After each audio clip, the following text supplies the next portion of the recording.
હા, કિયારામાં ધૂળે ધૂળ જ છે, એવું નહીં કે એક જગ્યાએ નથી. જોવો આખા કિયારામાં ધૂળે ધૂળ જ આવી ગઈ છે.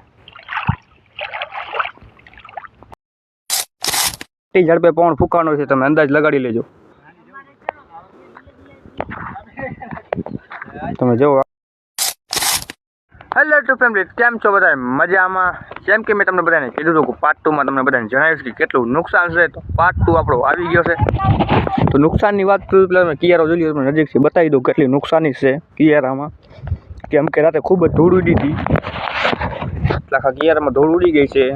એટલે માલ એકદમ હવે આપણે ચોખ્ખો નહીં ગયો. એટલે અને બીજી વાત નુકસાની મેં કે વરસાદ થયો હતો, જોવો તમે દેખાતા છે. રાતે વરસાદ સારો પડ્યો હતો એટલે બધું પલાર નાખ્યું છે. એટલે બહુ જાજો નહોતો વરસાદ, પટ પલાર નાખ્યો હતો. એટલે તડકો નીકળી ગયો છે ને કિયારામાં બહુ સારું એવું નુકસાન આવ્યું છે.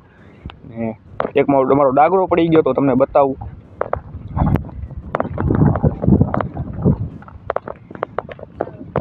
તો રાતે આ ડાગરો પડી ગયો હતો, પવન જ એટલો ફૂલ હતો, વાત જ ન પૂછ્યો, એટલો પવન હતો. બાકી આમાં કોઈ જાતની નુકસાની નથી આવી, કેમ કે આપણે મજબૂતથી બનાવી, ફૂલ મજબૂતથી બનાવી, આમાં કોઈ જાતની નુકસાન ન થાય.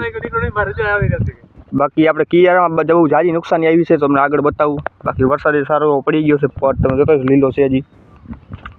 તો વ્લોગમાં કન્ટિન્યુ બનાવજો, તમને આગળ બતાવું શું શું નુકસાની આવી છે. વાત કરી દઉં કે આપણા કિયારામાં કેટલી નુકસાની છે. તમે જુઓ આ કેટલો દોર છે, તમે જુઓ આમ કરો એટલી ધૂળ કિયારામાં આવી ગઈ, તમે વાત જ ન પૂછો. કેટલો દોર છે. જો આખા કિયારામાં ધૂળે ધૂળ જ છે, એટલી ધૂળ ઉડતી હતી તમે વાત જ ન પૂછો. હવે આના કારણે જે માલ વ્હાઇટ નીકળતો હતો ને એ વ્હાઇટ નહીં નીકળે હવે, કેમ કે બહુ ઝાઝી ધૂળ ઉડી છે કિયારામાં, એના કારણે. તો આપણે બનશે એટલો દોર તો કાઢવાની કોશિશ કરશી. બાકી તો 3 થી 4 પાક વરસે ત્યાં આ માલ એકદમ વ્હાઇટ નીકળશે, એટલે માલ વ્હાઇટ નહીં નીકળે. જો ઝાઝો દોર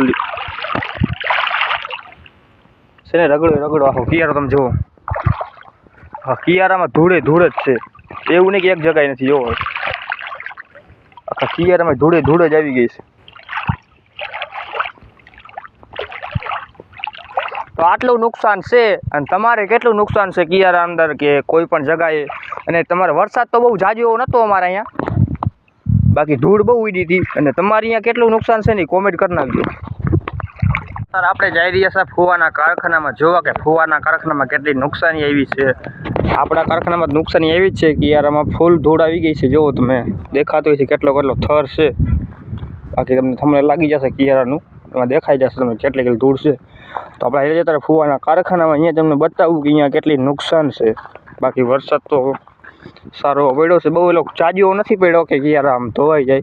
બાકી આમ ધૂળ બહુ ઉડી હતી રાતે કિયારામાં, જાજી ધૂળ હતી. અને પવન એટલો વાત જ ન પૂછો. તો બ્લોગમાં કન્ટિન્યુ રહેજા. હવે સીધા આપણે ફુવાના કારખાનામાં હાલીને જાય છીએ અને આગળનો રસ્તો બતાવું તમને. અત્યારે આપણે અડધા પંથે પહોંચી ગયા છીએ કારખાના, કેમ કે આપણને ગાળો નડે એટલે ખેતર રસ્તે પહોંચી ગયા છીએ. આપણે ખેતર પાદરા જાય છીએ, કેમ કે કારખાનું ગાયો પહોંચી જાય. જેવું આપણે માણા જાય છે રહ્યા તો ફટાફટ ફુવાના કારખાને પહોંચી જાય, કેમ કે તડકો જાજો પડે છે. તો હાલો હવે 1 કિલોમીટર હાલીને ફાઇનલી ફુવાના કારખાનામાં પહોંચવા આવ્યા છીએ આપણે. જુઓ સામે તમને દેખાય છે, અહીંયા જવાનું છે આપણે. પહોંચવા આવ્યા જ છીએ અને એ કારખાનામાં ડીસી પડી ગઈ. આપણે જે વાયરની આવે ને તાંબલા ડીસી પડી ગઈ, અહીંયા તમને બતાવું. હાલો વાવાઝોડાનો અસર કેટલો થયો છે. આ પવન જે હતો ને આપણે એમ કે સમી કરવા જાય છે.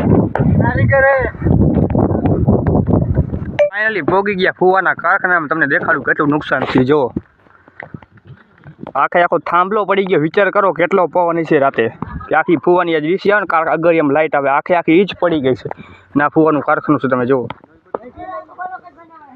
આખો થાંભલો પડી ગયો. એટલો પવન ફૂંકાણો હોય, કેટલી ઝડપે પવન ફૂંકાણો છે તમે અંદાજ લગાડી લેજો.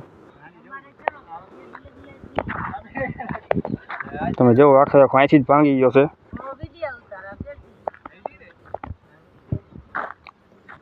હા તો સારું લાઇટ કાપી નાખી હતી, નકર કેવડો ભડાકો થાય તમે વિચાર અંદાજ લગાડી લેજો. તમારે અહીંયા બસ આટલું જ નુકસાન હતું. તમારે અહીંયા કેટલું નુકસાન હતું કોમેન્ટ કરી દેજો.